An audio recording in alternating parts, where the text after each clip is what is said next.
In the heart of Africa, on the banks of the Nile, in a land of kingdoms, conquerors, and colonizers, a man rose from humble beginnings to challenge the might of empires and rewrite the destiny of a nation.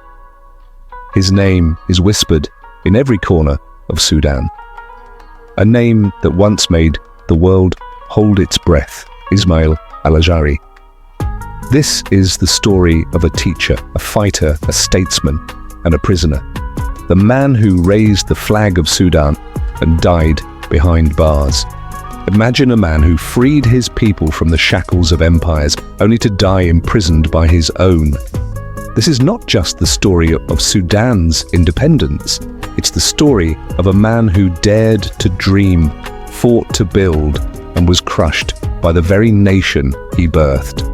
Stay with us, because by the end of this journey, you'll discover how a humble teacher who raised the flag of Sudan spent his final days staring at prison bars, betrayed by the system he created. In the early morning of October 20th, 1900, in the old quarters of Omdurman before the sun kissed the Nile, a cry shattered the silence. A child was born into a family of scholars and saints, a household soaked in knowledge, dignity, and quiet revolution. They named him Ismail after his grandfather, the great Sufi and jurist Sheikh Ismail Al-Azhari, a man whose name carried weight across Sudan. No one knew then that this boy would one day climb the steps of parliament and declare to the world, Sudan is free. No one knew that he would tear down the colonial flag and raise his nation's banner high. No one knew that the very nation he freed would later lock him away, alone, forgotten. Born into a lineage of judges, educators, and Sufi visionaries, young Ismail grew up beneath the neem trees of Omdurman, reciting Quranic verses, learning discipline, and absorbing the weight of responsibility passed down through generations. His father, Ahmed Al-Azhari, a scholar and jurist, molded his mind. His grandfather shaped his heart, not just with religious wisdom, but with a quiet, burning national consciousness, long before Sudan even existed as a nation. But destiny wasn't done writing. At 19, fate took him far from home. In 1919, Ismail boarded a ship to London, a translator for Sudanese elders sent to congratulate Britain on victory in World War I. He walked the streets of London beneath the shadow of Big Ben and saw the velvet arrogance of empire, the wealth, the power, the pride, built on the backs of nations like his. In that moment, under grey skies and foreign flags, a spark was lit inside him. This is not right, he thought. One day my people will rule themselves. That spark would grow into an inferno, one that would consume his entire life, drive him to the peak of power, and finally leave him to die behind cold, concrete walls. But before the prison came the revolution. Before betrayal came glory, and it all began with a cry in Omdurman. How does a quiet teacher become a storm that topples an empire? Because what Ismail Al-Azhari learned next would sharpen him into a weapon of destiny. But it would also sow the seeds of his downfall. In the classrooms of Gordon Memorial College, a young man sat silently, taking notes with meticulous precision. That man was Ismail Al-Azhari.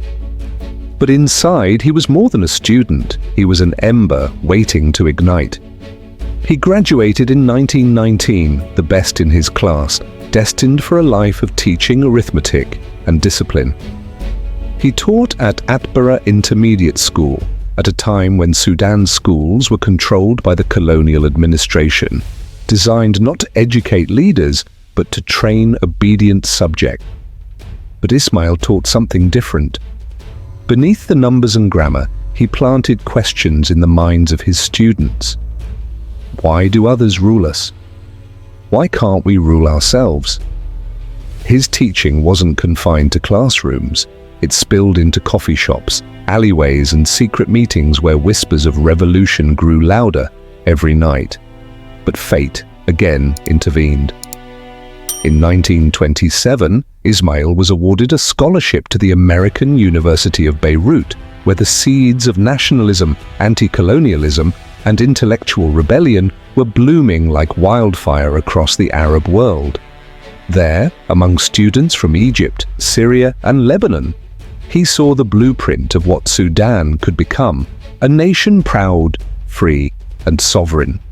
It was no longer a question of if, but when. When he returned home in 1930, he was no longer just a teacher. He was a man on a mission that would rally millions, shake thrones, and ultimately cost him everything. Every revolution begins long before the first shot is fired. It begins with a whisper. In dusty cafes, in shadowy alleyways, in the minds of the oppressed, a storm was building. And at the center of it stood a quiet teacher with a dangerous idea. But when that storm broke, it wouldn't just change Sudan's future. It would rewrite the fate of the man who started it. The year was 1931. Ismail Al-Azhari returned to Sudan not as the teacher they sent to Beirut, but as the spark they feared. He resumed teaching at Gordon Memorial College, but his lessons had changed. Behind every equation, behind every historical date, there was now a hidden message. Freedom is possible, but you must fight for it. At night, he sat with poets, merchants, workers, and farmers, listening, learning, organizing. Whispers of nationalism drifted across the Nile like smoke. Sudanese men and women, tired of living under colonial rule, were looking for a voice, a leader. And Al-Azhari was about to become that voice. In 1937, alongside fellow graduates and patriots, he helped establish the Graduates' General Congress, a platform that started as an intellectual club, but quickly morphed into a political powder keg. Their mission? To demand representation, dignity, and eventually full independence. But the colonial powers weren't listening. And the more they ignored, the louder Al-Azhari's voice became. By 1943, he was no longer the soft-spoken teacher. He was now a fiery orator, leading the Ashika Party, calling openly for an end to colonial rule. Yet with every speech, every rally, every defiant word, the walls around him were closing in. Enemies were gathering, alliances were crumbling. The year was 1943. The streets of Omdurman, Khartoum, and beyond were alive with murmurs. There was a scent of revolution in the air, a fragile electric tension you could feel under your skin. Sudan was stirring from a long colonial slumber, and the man shaking it awake was Ismail Al-Azhari. The Ashika Party, under his leadership, had gone from quiet resistance to a roaring voice across Sudan. No longer a club of elites, it had become a movement of farmers, students, merchants, and mothers. They gathered in marketplaces, under trees, in mosques and churches, not to speak of faith, but of freedom. And in every gathering, one name echoed louder than the rest: Al-Azhari. But the fight was bigger than one man. The British colonial administration watched with increasing unease as the Sudanese masses grew restless. The Egyptian monarchy, with its own ambitions, began meddling, seeing Sudan as a crown jewel. Al-Azhari was walking a tightrope. On one side, colonial chains, on the other, Egyptian domination. But Al-Azhari had a vision no one saw coming. He wanted more than the end of British rule. He wanted Sudan to belong to Sudanese hands, free from any foreign shadow. His speeches shook the nation, but they also shook the very foundations beneath him. Because behind the cheering crowds, old friends turned into rivals. Alliances crumbled like sandcastles against the tide. And far away, behind high walls and political plots, the powerful had begun to whisper his name, not with admiration, but with fear. In the chaos of rising voices, there is always one voice the world strains to hear. And whether he wanted it or not, that voice was now Ismail Al-Azhari's. He didn't seek the throne, he didn't crave the crown, but when a nation cries out for a leader, destiny doesn't ask for permission. 1948, the sands of Sudan shifted beneath the weight of protests, declarations and resistance. British colonial rule had begun to crack, but there was no clear path forward. The masses demanded independence, yet the political elites argued among themselves, and in the middle of that chaos, Al-Azhari's name kept rising, whispered in tea houses, shouted in streets, debated in secret councils. Some loved him, some hated him, but no one could ignore him. By 1953, after years of fiery speeches and tireless organization, the impossible happened. Elections were held, the people spoke, and they chose the quiet teacher who had become their thunder. Ismail Al-Azhari was elected the first Prime Minister of Sudan. The colonial empire that ruled Sudan for decades was on its knees, but what no one saw was that the greatest fight of his life was only beginning, because freedom was not just about lowering one flag and raising another. It was about fighting shadows that don't vanish when the sun rises, and those shadows were already gathering. The world watched in suspense, holding its breath. On the dusty streets of Khartoum, something monumental was brewing, a revolution without rifles, a battle fought not with bullets, but with words, with will, and with a man whose voice had become the heartbeat of his nation. Ismail Al-Azhari knew that declaring independence was not a speech, it was a siege against colonial arrogance, against political betrayal, against history itself. The colonial powers tightened their grip. Egypt's monarchy schemed behind closed doors. Britain maneuvered diplomatically, determined to keep Sudan within its imperial shadow. But inside the parliament halls, in secret meetings, in public squares, swelling with thousands, the people's voices grew louder. And at the center of it all, Al-Azhari's calm, determined eyes burned with fire.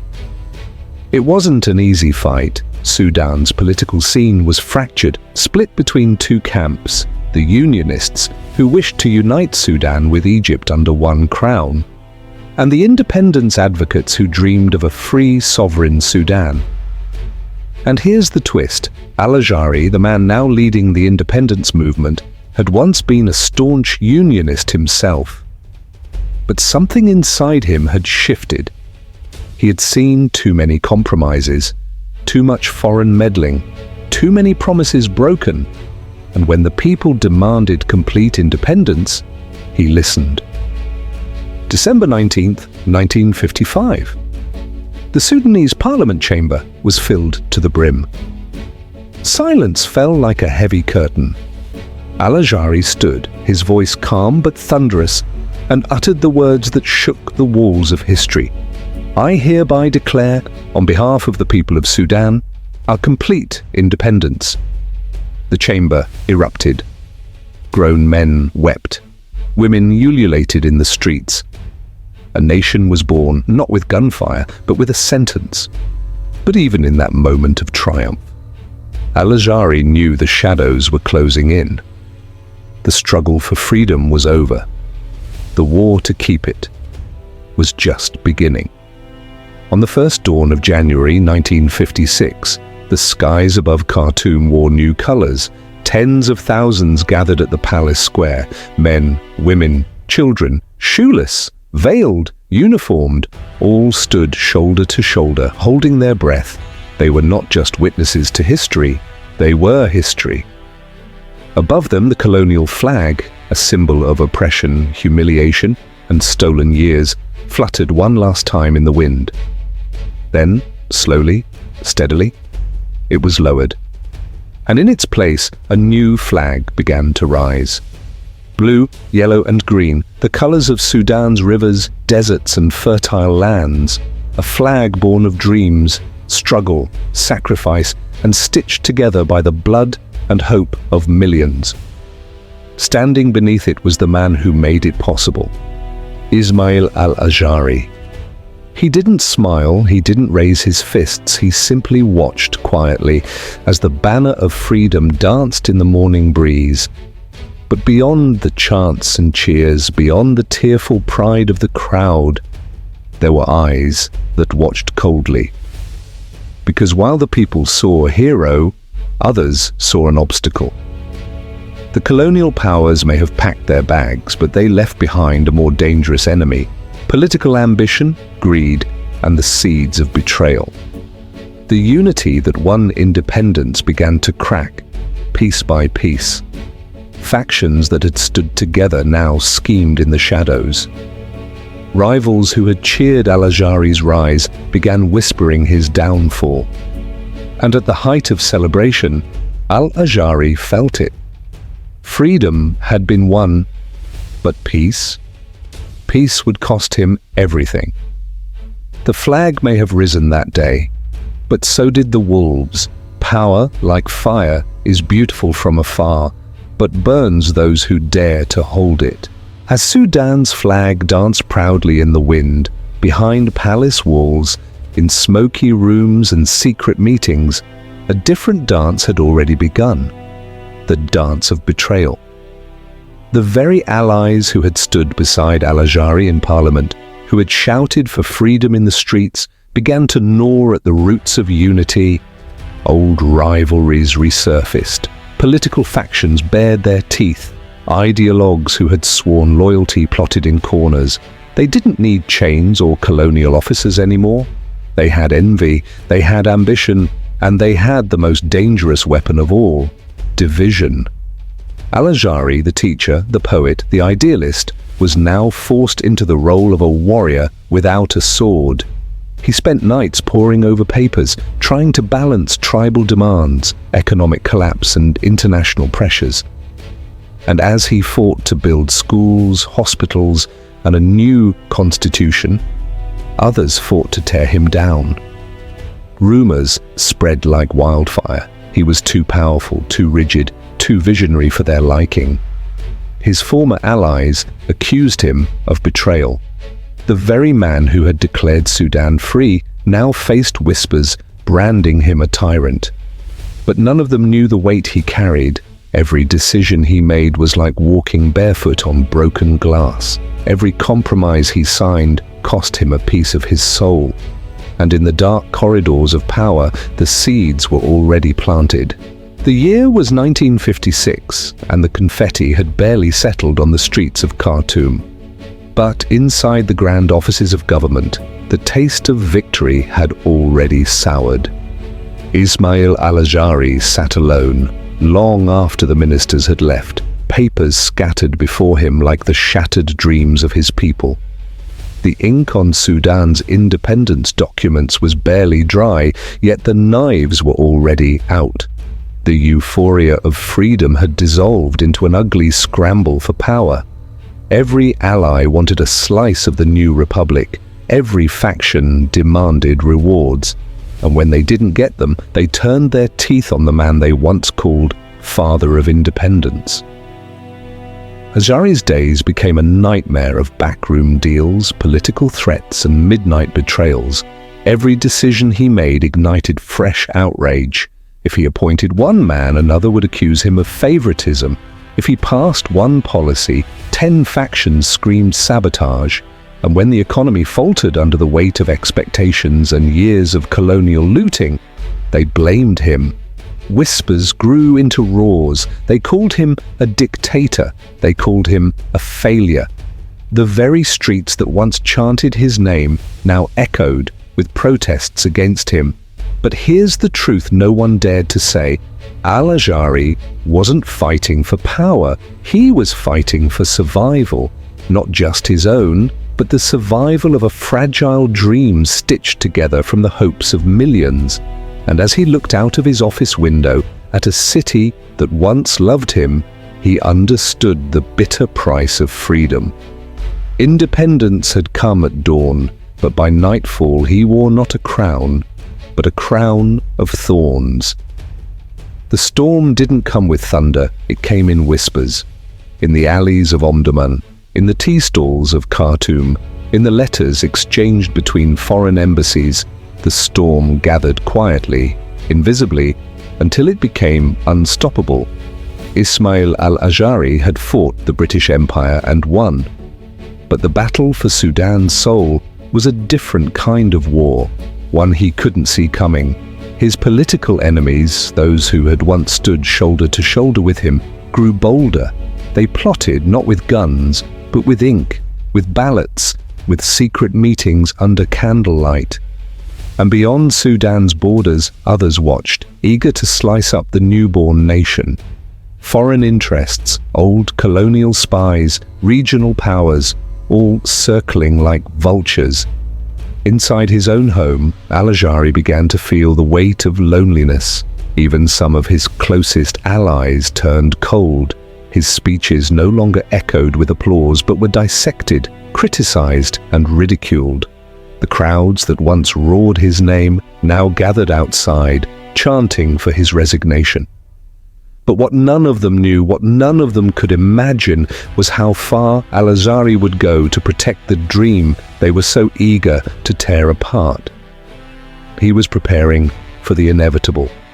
The storm was coming, and when it hit, it would wash everything away. The wheels of betrayal had already been set in motion, and by 1958, the trap snapped shut.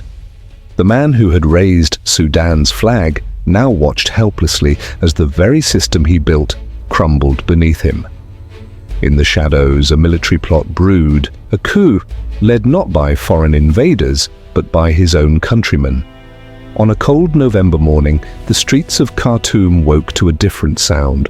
Not the cries of freedom, but the deafening march of boots and the rumble of tanks. The military, under General Ibrahim Aboud, seized power. Parliament was dissolved. The fragile democracy Al-Azhari had nurtured was buried overnight beneath military rule. Al-Azhari was ousted, humiliated, stripped of authority without a single shot fired in his defense.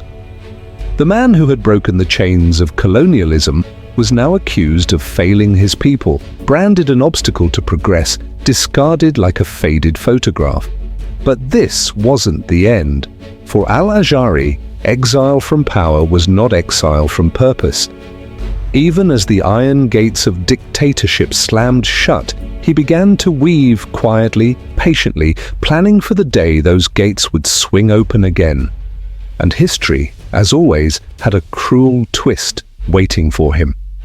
The wolves may have won the night, but the lion was not done roaring. The world moved on, the headlines faded. The man who once stood beneath the rising flag of Sudan disappeared from public view, like a ghost swallowed by the shadows of history. But Ismail Al-Azhari was not idle.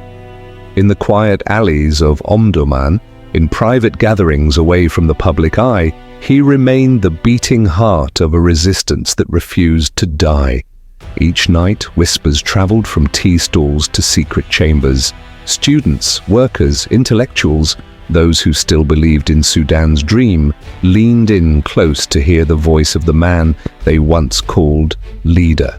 The military regime ruled with an iron fist. Dissent was crushed, newspapers censored, hope throttled beneath the heel of power. But they couldn't silence an idea. Al-Azhari's absence became his greatest weapon. Like a ghost, he haunted the regime's corridors, a reminder that the man who had freed Sudan could never be erased. And then, as if history itself was holding its breath, something began to stir. A new revolution, a flicker of resistance in the hearts of the people. The lion had been waiting. The people were ready to roar again. It began not with gunfire, but with a whisper, a murmur spreading through the universities of Khartoum, rippling across marketplaces, finding its way into every alley of Omdurman. It grew louder, fiercer, unstoppable. By October 1964, the people of Sudan had enough. They poured into the streets like a tidal wave, students, workers, farmers, mothers, clutching their children, demanding an end to military rule. What started as a student protest ignited into a full-blown revolution. And amidst the chaos, one name echoed louder than the rest. Al-Azhari, the man they had betrayed, the leader they had discarded, now became their beacon once more. His absence had become myth, his silence legend. Now Sudan needed him again. The military regime fell like a crumbling tower, unable to withstand the fury of a nation reborn. And as the dust settled, all eyes turned to the one man who had carried Sudan to freedom once before. Ismail Al-Azhari. This time, he returned not as Prime Minister, but as the head of state, the President of Sudan, a ceremonial position, but one heavy with symbolism. He walked back into the palace not to reclaim power, but to steady a nation on the verge of collapse. The lion had returned to the den, older, wiser, scarred, but unbowed. And in the silent corridors of that palace, he knew one thing.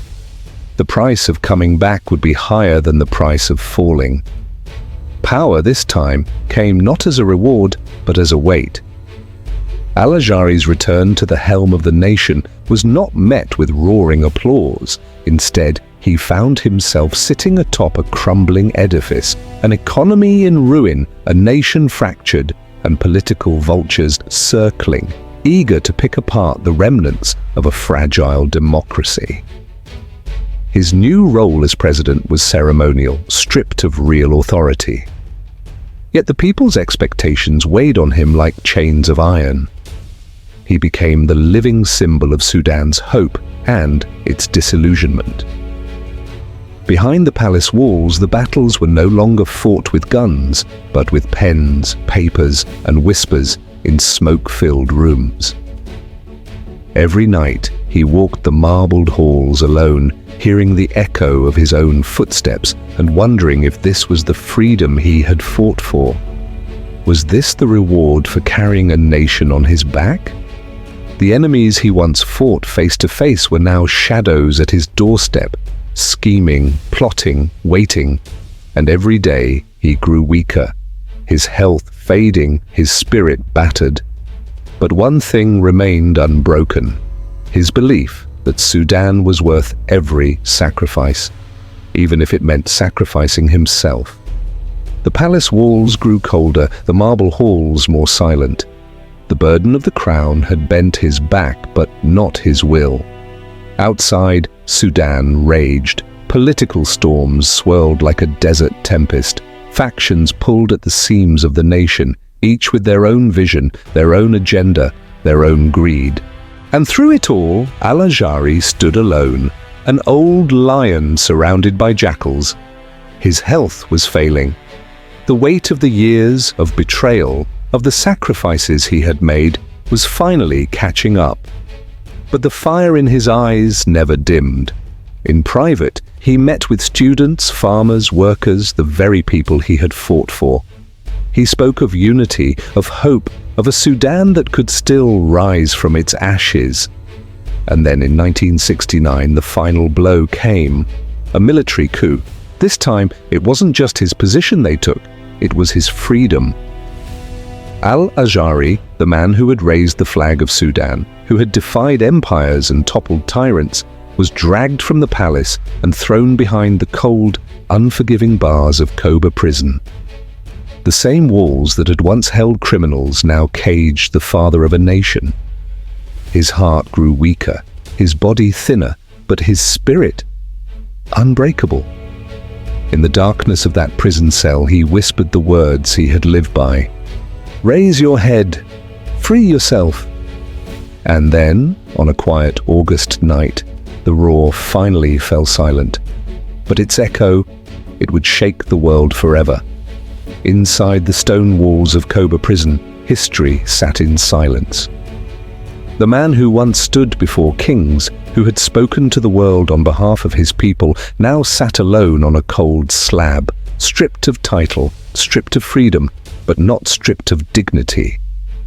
The military junta who seized power feared him more in chains than they ever did when he ruled the nation. Because they knew something terrifying: symbols cannot be jailed. Al-Azhari's cell became a shrine, his name whispered in homes, marketplaces, schools, like an underground prayer. Mothers told their children at bedtime, "The man who freed us sleeps on stone floors so we may one day stand tall." Yet outside those prison walls, the country he had bled for began to unravel. Power games played by men who had neither his vision nor his sacrifice. Sudan was slipping back into darkness, and the very people who had once cheered his name now lived in fear. Inside his cage, he knew this was no longer about him. It was about the soul of Sudan. They locked the body of a man, but they had unknowingly unleashed the spirit of a nation. And while he wasted away in silence, his legacy was growing louder than ever. On the humid afternoon of August 26, 1969, time stood still. The radio announcement was cold, calculated, stripped of emotion. Ismail Al-Azhari, deceased. No titles, no honor, just a name and a deliberate attempt to erase a chapter of Sudan's soul. But outside the walls of Koba prison, something extraordinary happened. The people did not need the radio to tell them what had been lost. The news spread like wildfire through the markets of Omdurman, through the alleys of Khartoum, through the heart of every Sudanese home. A wail rose across the Nile that day, not of one family, but of an entire nation. The man who had shattered the chains of colonialism, who had stood before empires and dared to say no, now lay cold and alone in a government hospital bed without the comfort of family or friend. His last breath, stolen in the shadows, under guard, like a common criminal. But there was nothing common about the grief that followed. Tens of thousands poured into the streets, some barefoot, some with torn clothes, all with broken hearts. Men who had never met him wept like children. Mothers clutched their babies, whispering his name. The state tried to silence his death, but the people turned it into thunder. They buried him in the sacred earth of Omdurman, beneath an unmarked grave at first, hoping to suffocate his memory. But they had forgotten one thing. Martyrs never stay buried, and the man they tried to erase would rise in legend, in song, in the blood of every Sudanese who would one day ask, "Who gave us the courage to dream?" Long after the dirt settled over his grave, Al-Azhari's footsteps still echoed through the streets of Sudan. But this time, in whispers, in songs, in the very heartbeat of a people who had learned too late what they had lost. The men who jailed him, the generals who stole power, the politicians who schemed in the shadows, all of them faded like dust, blown away by the desert wind. But Al-Azhari? He became something greater than flesh. He became a symbol. In the tea stalls of Khartoum, old men told stories of the day he defied an empire. In classrooms, teachers spoke his name like scripture. In marketplaces, his portrait hung next to the flag he once raised. But his true legacy wasn't ink on paper or marble statues. It lived in the eyes of the poor who dared to demand more. In the hands of students who marched, fists raised, every time tyranny returned wearing a new face. In the farmers who still believed that the soil of Sudan belonged to its people, not the generals in their marble palaces. Because Al-Azhari didn't just win independence, he taught Sudan how to fight for it, again and again and again. And though he died behind bars, his spirit broke through every chain, every silence, every betrayal. He proved one timeless truth. You can imprison a man, but you can never cage a nation's dream. Years passed. New rulers sat on the presidential chair where Al-Azhari once dreamed of a free Sudan. They wore crisp suits, delivered grand speeches, promised change, but none dared to carry the weight he bore. The ink on the Declaration of Independence faded. The flag he had raised fluttered in the wind, but its colors no longer meant what they once did. The dream had been traded for power struggles, coups, broken promises. Sudan, the giant he awakened, was slowly falling back into a slumber of chaos. But the tragedy wasn't just in the betrayal of politicians, it was in the people's forgetting. A new generation walked the streets of Omdurman and Khartoum without knowing the price paid for the freedom beneath their feet. Children learned dates, not meaning. They memorized names, not sacrifices. The lion's roar had become a distant echo buried beneath textbooks, bureaucracy, and the noise of new tyrants. But history doesn't forget. And neither does suffering. Every injustice, every shattered dream, every broken promise planted a seed, and those seeds were growing, quietly, in the hearts of those who had never met Al-Azhari but carried his dream in their blood. The forgotten dream was stirring once more. The soil of Sudan has always been more than sand and dust. It remembers every drop of blood spilled in its name, every footstep of those who marched for freedom, every roar that echoed across its rivers and deserts. And though the dream of Al-Azhari had been buried beneath decades of betrayal and military boots, something had been growing beneath the surface. Whispers. In university halls, young students huddled late into the night, reading banned books and learning about the man they were never taught about. In tea stalls and under neem trees, old revolutionaries leaned in close and spoke of a time when one man dared to stand before the British Empire and say, "No more." A new generation began to ask dangerous questions. Why were we free, yet still not free? Why did the men who claimed to lead us live like kings while we slept hungry? Why was the man who gave us independence buried without honor? The answers were buried in their own history. The history of a man who had taught them that freedom is not a gift, but a fight. The seeds had been planted in blood and betrayal, and now they were beginning to bloom. The ground beneath the palace was starting to shake again. Because the dream of Al-Azhari was never his alone. It belonged to a people who, sooner or later, would rise again. By the early 1970s, the halls of Sudan's palaces were heavy, not with power, but with shadows.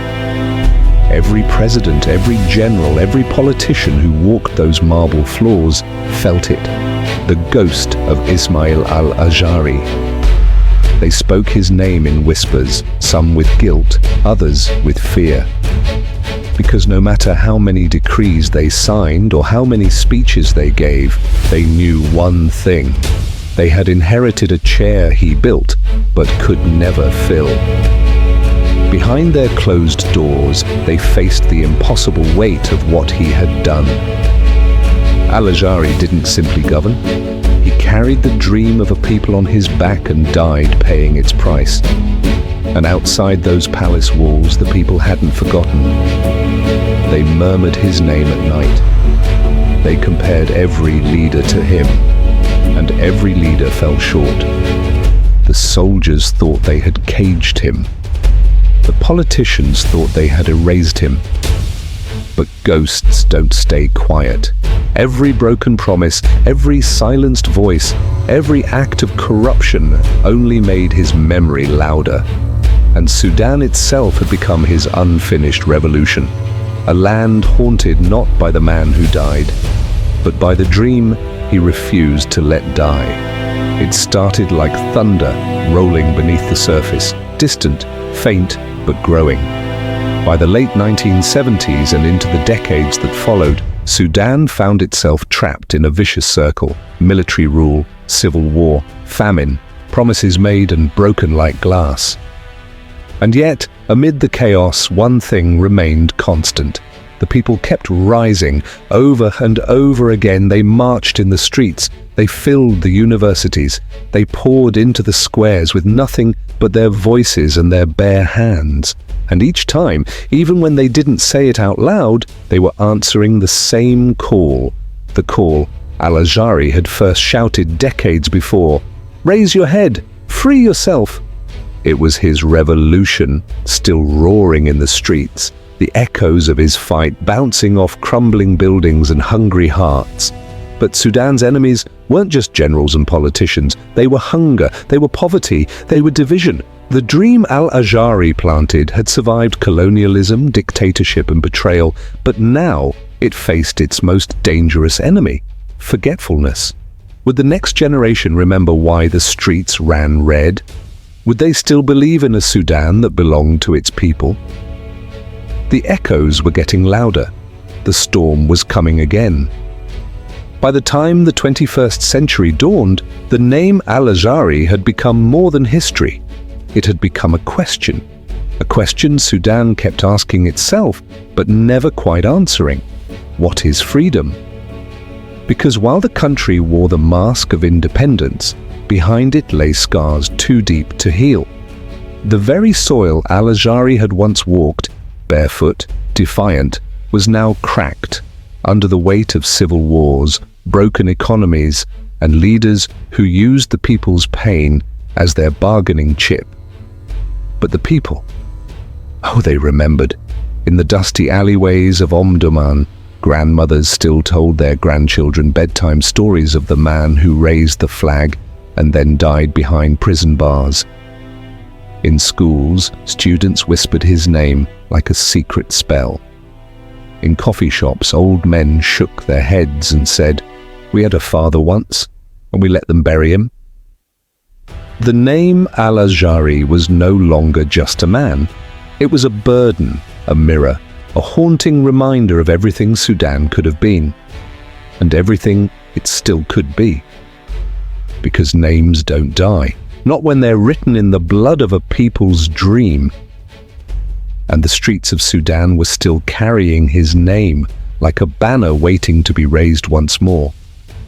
Long before politicians scribbled borders on a map, long before soldiers marched and tyrants ruled, there was a man who dared to ask the question, who are we? Ismail Al-Azhari didn't just fight for Sudan's independence, he fought to define what it meant to be Sudanese. He understood something that his enemies never did, that a flag, a speech, a constitution, these were not enough to build a nation. A nation is built from the heartbeat of its people, from the songs sung in the fields, from the laughter of children playing on dusty streets, from the sacrifices of mothers and the dreams of students who refused to bow. And that's what he fought for, not power, but identity. He wanted a Sudan where no child would ever have to bow to a foreign crown, where no farmer would live in fear of soldiers, where no dream would be crushed beneath boots or bureaucracy. He built this identity in classrooms, in parliament, in prison cells, brick by brick. With every speech, every protest, every act of defiance, he carved the soul of Sudan. And though they locked him away, though they tried to silence him, they could never cage the identity he had built. Sudan's colors, its rhythm, its roar, that was his masterpiece. And even today, when the flag flutters in the wind, it carries not just freedom, but his fingerprints. Every revolution has its price. And for Ismail Al-Azhari, the cost was not paid in gold or glory, but in heartbreak and chains. When they dragged him from the palace in 1969, they didn't just remove a president, they stripped the soul from a dream. The man who once stood beneath the rising flag, who had spoken to the world on behalf of a free Sudan, was now reduced to a number behind cold iron bars. Inside Koba prison, there were no grand speeches, no roaring crowds, only the sound of footsteps echoing off concrete and the whispers of guards too ashamed to meet his gaze. But Al-Azhari had always known this was coming. He had once said to his confidants, "Freedom is not won in a single day. It is built in pain, betrayal, and sacrifice."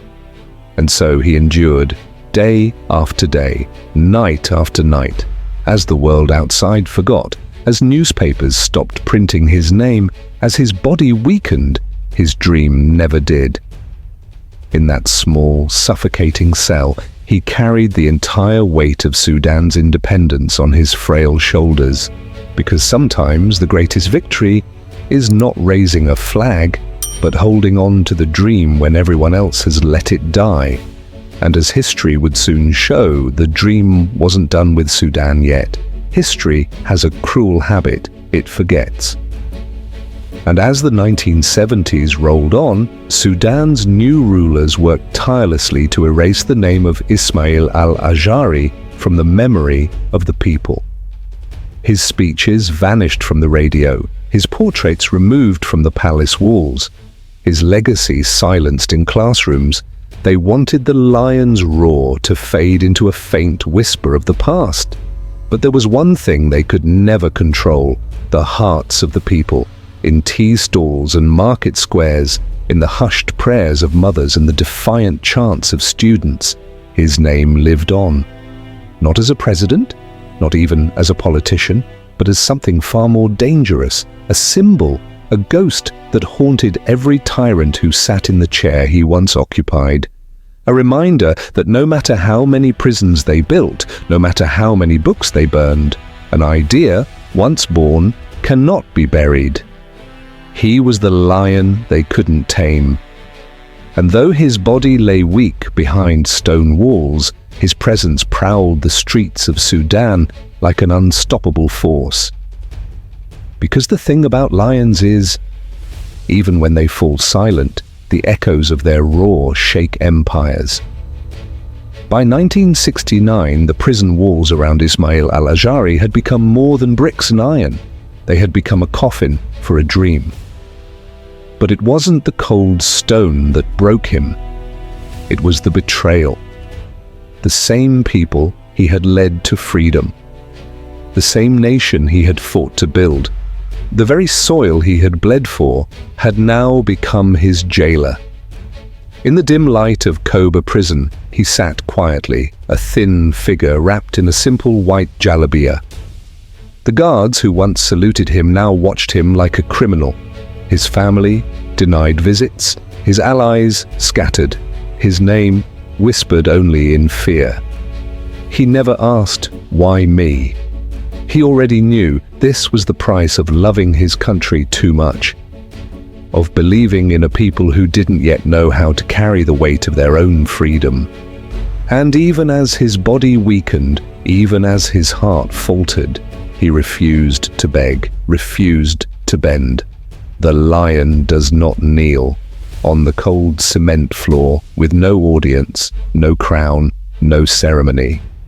He stood taller than ever, because the measure of a leader is not how he rules, but how he suffers. And in those final days, in that forgotten cell, Ismail Al-Azhari taught Sudan one last lesson: that true freedom is not given, it is paid in full. August 26th, 1969. The night felt heavier than usual in Khartoum. The skies hung low, as if even the heavens were holding their breath. Inside Koba prison, behind rusted bars and peeling walls, Ismail Al-Azhari's body lay still, thin, frail, but undefeated. He had carried a nation on his back. He had outlasted empires, toppled tyrants, and breathed life into a dream that should never have existed. But there, under the flickering hospital light, the man who once stood taller than kings could barely lift his own hand. The doctors came and went. The guards stood like statues. No radio announced breaking news. No sirens wailed. The rulers of the day had decided this lion's death would pass quietly. They wanted him to vanish unnoticed. But how do you silence the roar of a man who had taught millions to lift their heads. As midnight approached, his breathing slowed. Witnesses say in those final moments, he lifted one finger toward the sky, whispering the words that had become his legacy. "Raise your head, free yourself." And with that, the lion's roar faded into the darkness. But outside those prison walls, beyond the fear of dictators and the chains of oppression, his echo was already rising. The people would not forget. Because you can cage a man, but you cannot cage a dream. The morning after his death, Khartoum awoke to a silence louder than bombs.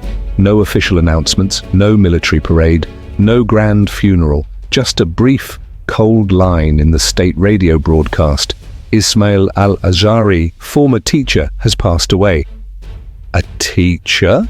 That's what they called him. They thought they could reduce a titan to a footnote. But outside their palaces, something extraordinary happened. The news moved like wildfire, carried not by newspapers but by mouths and hearts. From the alleyways of Omdurman to the dusty fields of Darfur, the word spread. The man who gave Sudan its flag was gone. And the people rose. Tens of thousands poured into the streets, poor, rich, old, young, shoulder to shoulder, their grief a tidal wave the regime could not contain. They wept not only for a man, but for the dream he had planted in their souls.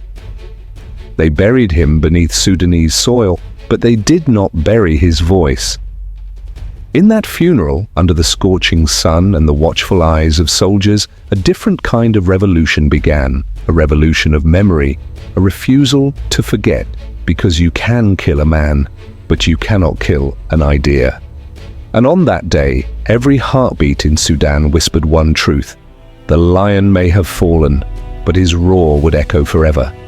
Years passed. Regimes rose and fell like shadows at dusk. New rulers came. Old rulers vanished. But one name refused to fade, Ismail Al-Azhari. The man who had died behind prison walls became larger than life after death. Not because of medals or monuments, but because he lived and died, carrying the chains of his people on his shoulders. They called him many names: the teacher, the revolutionary, the betrayed, the father of independence. But he was more than that. He was a man who walked barefoot among his people, who borrowed money to pay his driver, who welcomed visitors with dates and water, while others feasted on the nation's wealth. And yet the dream he carried, the dream of a free, united Sudan, never saw the light he had hoped for. Because after that triumphant morning in 1956, when the Sudanese flag danced in the winds of freedom, what followed was not the rise of a nation, but its long, painful unraveling. The chains of colonialism were broken, but new chains were forged, not by foreign hands, but by Sudan's own sons. The first generation, Al-Azhari's generation, planted the seeds of division in the soil of independence. And those who came after, the soldiers, the strongmen, the power-hungry elites, watered those seeds with greed, betrayal, and blood. Sudan became rich in gold, oil, and fertile lands, but cursed by the poverty of leadership. Every time the people rose, in 1964, in 1985, in 2019, their roar shook the earth but was hijacked by those who claimed to speak for them, and instead spoke only for themselves. And now, the nightmare returned. A war so devastating, so ruthless, it turned Sudan's cities into graveyards, and its people into refugees in their own land. But this war was never just a clash of armies. It was the result of decades of betrayal, misrule, and failure. A failure to build where tribe, party, or uniform did not decide who belongs and who suffers. Even Al-Azhari, the father of independence, could not escape this tragedy. His dream became a prisoner of ambition, swallowed by the very system he fought to tear down. But today, something is shifting, because now Sudan, through the strength of its armed forces and its resilient people, has overcome a harsh ordeal, a nightmare born from conspiracies and greed. The guns have fallen silent, the shadows of militias have lifted, and Sudan stands at yet another crossroads. It enters a new, difficult phase, a phase of healing, of forgiveness, of national reconciliation that rises above all tragedies and the countless innocent lives lost. But beware, the battle is not over, for those who led in the trenches may not, on their own, win the war of reconstruction. Sudan's salvation will not come from tanks or titles, but from wisdom, from unity, from a leadership that puts the people before power.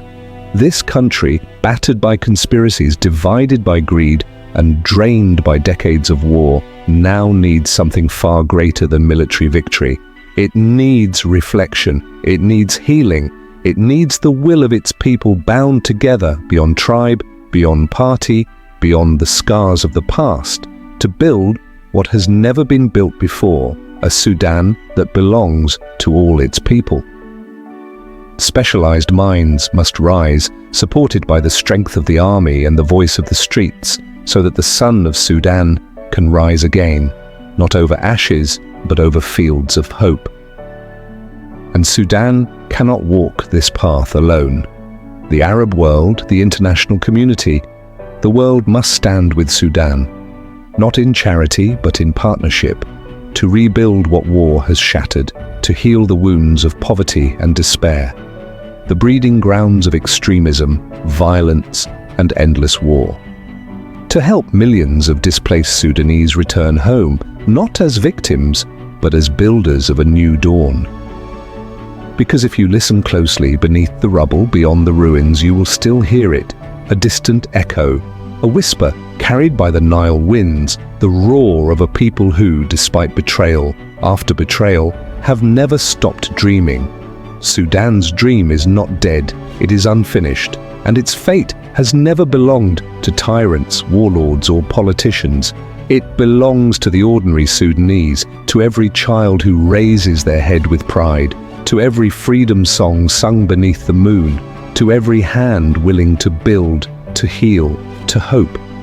The roar of Al-Azhari lives on.